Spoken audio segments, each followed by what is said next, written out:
76వ గణతంత్ర దినోత్సవం సందర్భంగా అందరికీ హృదయపూర్వక శుభాకాంక్షలు తెలియజేస్తా ఉన్నా.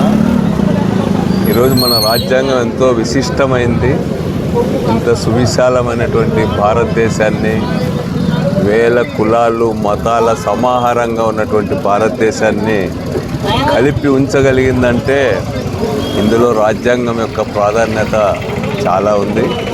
ఈరోజు రాజ్యాంగ విలువలను, రాజ్యాంగ స్ఫూర్తిని ముందుకు తీసుకోవాల్సినటువంటి అవసరం ఉంది. ముఖ్యంగా రాజ్యాంగ వ్యవస్థలను నిర్వీర్యం చేసే ఎలాంటి చర్యలను కూడా మనం అనుమతించకూడదు.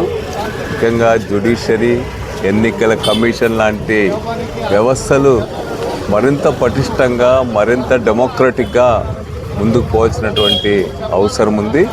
రాజ్యాంగాన్ని గౌరవిస్తూ సమున్నతమైనటువంటి రాజ్యాంగాన్ని, ఆ స్ఫూర్తిని ముందు తీసుకోవడానికి మనమందరం కూడా ఈ 76వ గణతంత్ర దినోత్సవం సందర్భంగా పునరంకితం కావాలని చెప్పి కోరుకుంటున్నాం.